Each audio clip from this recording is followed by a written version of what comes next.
Attention, fellow wedding photographers and fellow wannabe wedding photographers.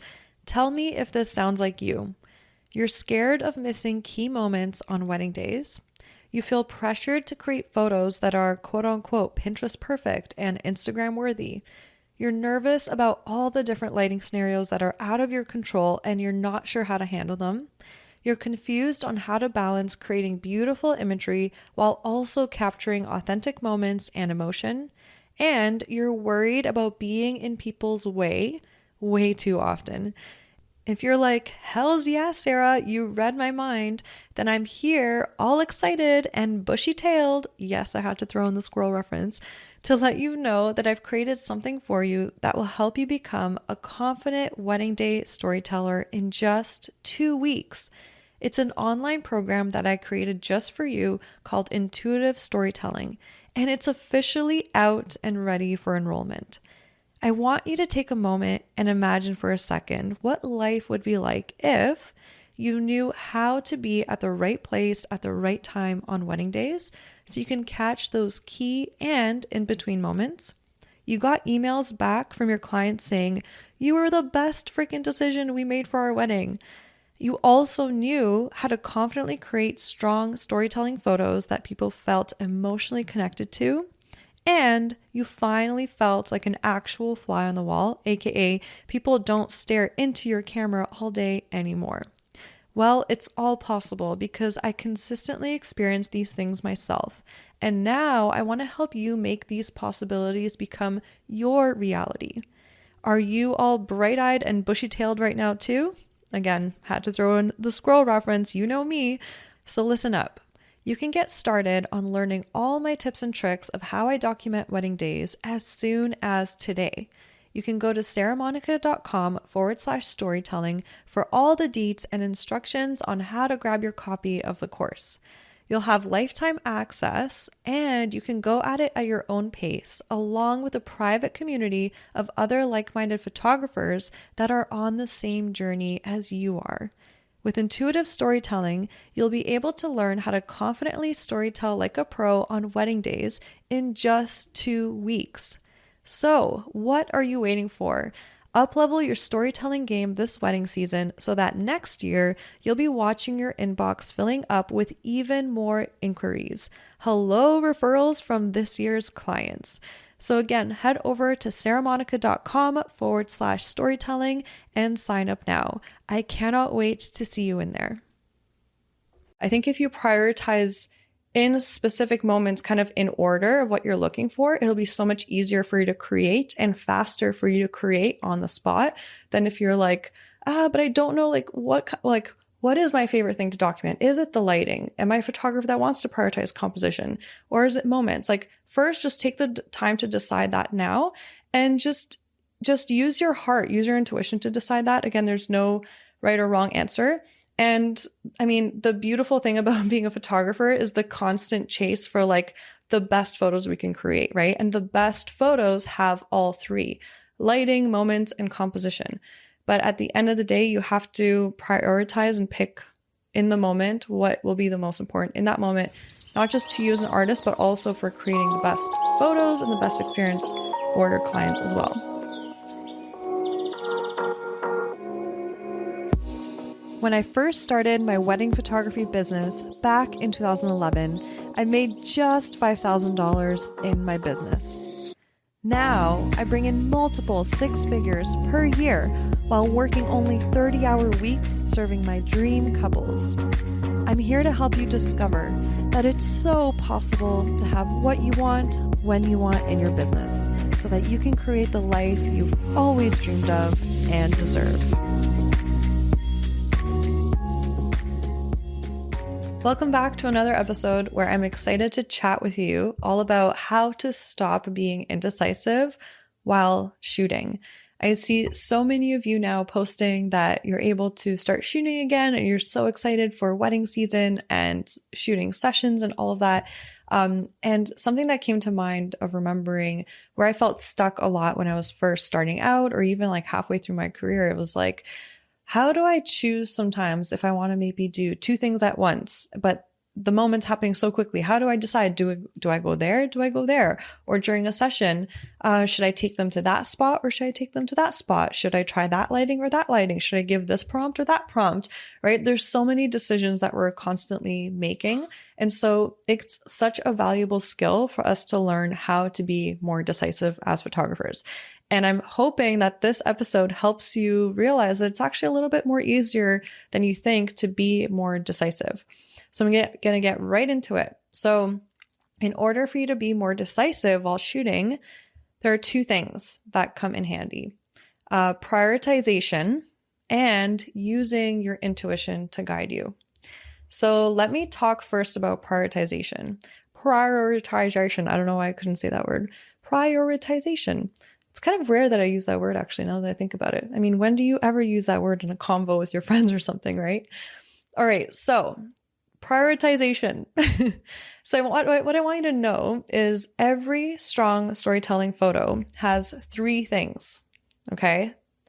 Those are lighting, moments, and composition. So what I want you to think about is, what is your priority when you are creating?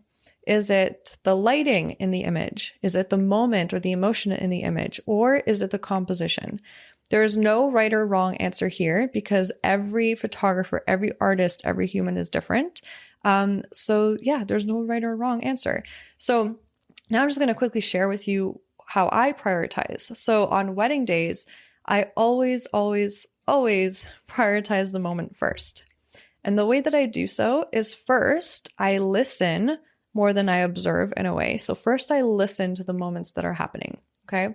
Then I position myself in the angle that is best for the light and the composition if I have time. So first, if I hear something happening, it's happening right now, I'm gonna rush over and like document it, right? And the moment I might not even care what the light looks like. I just want to make sure I got it, right? And then if it's still happening, then I might move my feet. I use my 35 millimeter pretty much 90% of the time. And then I move my feet to move to the best spot where the best light is falling on them or the composition is better, okay? Then if there are no moments, I start with light first, and then I wait for the moment to happen in that spot. And I'm pretty much knowing that there's a possibility of a moment happening in that spot because I'm listening, okay? So again, I want you to start thinking in the sense of, when you're documenting wedding days, especially moments, right?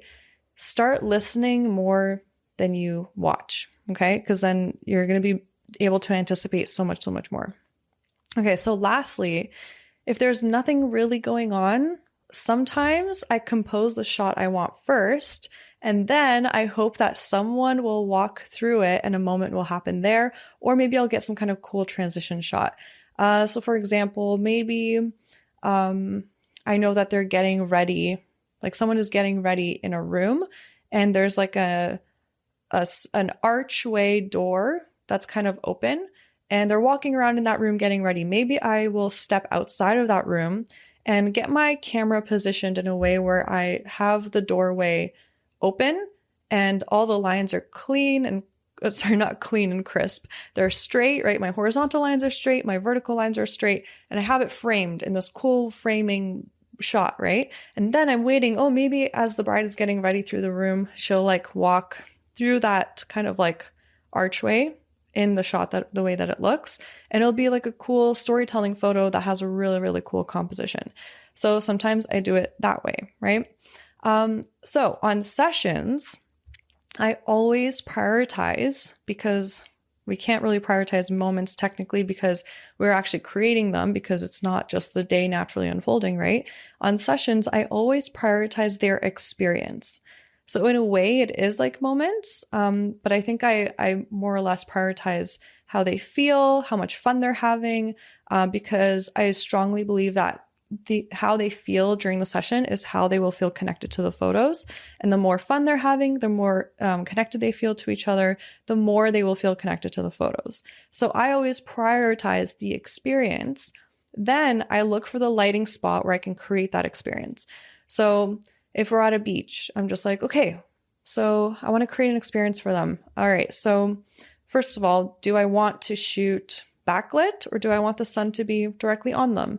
And if I'm already decided the experience is them running through the water on the edge of the water barefoot and like splashing each other, then it's like, okay, that's decided. Now, do I want it to be backlit or do I want it to be front lit, maybe with the setting sun and that kind of like red golden hour lighting, right? And then at the end of it, as they're like running through and I have the lighting that I want, I have the experience that I want them to have, they're having it in front of me. That's when I'm composing the images, right? And maybe I have them redo it and maybe the next time I compose it in a different way, right? So I hope that gives you a bit of an idea. I think if you prioritize in specific moments kind of in order of what you're looking for, it'll be so much easier for you to create and faster for you to create on the spot than if you're like, but I don't know what is my favorite thing to document? Is it the lighting? Am I a photographer that wants to prioritize composition? Or is it moments? Like first, just take the time to decide that now and just use your heart, use your intuition to decide that. Again, there's no right or wrong answer. And I mean, the beautiful thing about being a photographer is the constant chase for like the best photos we can create, right? And the best photos have all three: lighting, moments, and composition. But at the end of the day, you have to prioritize and pick in the moment what will be the most important in that moment, not just to you as an artist, but also for creating the best photos and the best experience for your clients as well. Okay, so the second part of learning how to be more decisive is your intuition, okay? And man, well, I'm so excited because I have my intuitive storytelling course coming out end of July 2021.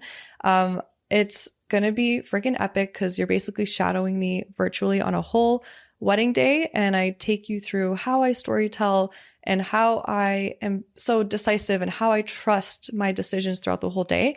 And it basically comes down to your intuition. And I've trained it over time. And so just to give you a little bit of like a quick insight, quick tips on how to tune into your intuition, you can already start practicing this now before you dive into the course, because then you can kind of be even more prepared. Okay, so here are the two little tips. So number one, listen to your gut, literally your intestines, listen to them. So something really cool and scientific, right? Because I mean, a lot of times people are like, oh, intuition, that's so like woo woo, right? There are actual neurotransmitters that are in your gut. So therefore, scientists have dubbed our gut our second brain, which I think is super cool. So it's so important to notice those physical sensations in that area. So for example, if I'm documenting a wedding day and I have a feeling out of nowhere of like thinking, oh, I should go into that room next, right? And I'm thinking in my mind, I should go there because that's probably, and there's nothing happening here. So I should go there because maybe there's more action there. But if I feel kind of uneasy about that and kind of queasy, uneasy and queasy, I don't know. I thought it rhymed. Maybe I'm a rapper. Uneasy and queasy. I don't know. Anyway, if I feel uneasy about it, I'm like, okay, no, I don't think that's the right decision. But if my mind is like, go into the other room, and you feel excited and comfortable and at ease, and you feel like, yeah, like I feel like there's something there, then listen to that and go into the other room. That's basically how I operate on all my wedding days. And it's worked wonders for me because I literally show up at the right time, right place a lot of the time. And it's kind of like you have these like psychic moments. It's actually so much fun. The more you train your intuition, the more you're like, shit, am I psychic or am I like making all this happen? Like, what is like, it's kind of trippy. So that's the first tip. So listen to your gut. Okay. Number two, also make sure to capture the flashes. So what I mean by that is usually the idea of like you doing something intuitively comes in like an aha moment and it comes out of nowhere. And it's like a thought that hits you that's very strong, right? So for example, sometimes, when you're about to leave your house and there's this like feeling of like, don't forget that extra hair tie. And then in your mind, you're like, yeah, but I already have a hair tie on my arm. Why would I need a second hair tie? Doesn't make sense. And then you ignore it, right? And then later on, you're hanging out with your friend or something, and everyone's like, oh, we're about to play volleyball and I forgot my hair tie. Does anyone have an extra hair tie? And then you're like, damn it, that's why I was meant to bring a second hair tie. You know what I mean? Like I've had so many of those experiences. You probably have had them too. So it's those like aha moments that sometimes aren't logical at all. But later they play out and you realize what they were trying to tell you, right? So when it hits you, don't ignore it. So sometimes it's like, for me, when I'm shooting a wedding day, it's like a moment of like, I need to walk there right now. And something just tells me, and I'm like, okay, I'm going to go walk there right now. Or, you know what? I should bring this with me just in case, like maybe some sparklers, or maybe an extra water, or I don't know, something like that. You know what I mean? So that is how I kind of tune into my intuition a little bit more, and you can practice it. What helps me a lot is meditation, and not even like intense meditation where you're like meditating 20 minutes a day, every day, all of that. Even just like meditating for a minute a day or 3 minutes a day helps you tune into that inner you and that inner voice and that inner knowing. And so you can even just start there and just search a YouTube video, 1 minute, 3 minute meditation, and just keep practicing that. And I promise you, like, you will feel so much more confident on wedding days and during sessions, being decisive about, following your intuition and knowing where to go. And even sometimes during sessions, because I gave a lot of wedding examples, during sessions, let's say there's like, you go on a hike with a couple, and then there's like the two paths that are like in front of you, like, which way do I go? Right. And maybe it's like, kind of like you haven't scoped out the scene. I mean, I rarely ever location scout because I love shooting, going with the flow intuitively and all of that. So if you're also someone that doesn't location scout, like, I just listen to my intuition, and it's like, okay, if I feel excited and comfortable and at ease to go to the right, I go to the right. If something feels off about going to the left, I don't go to the left. And it doesn't logically make sense, but I follow it.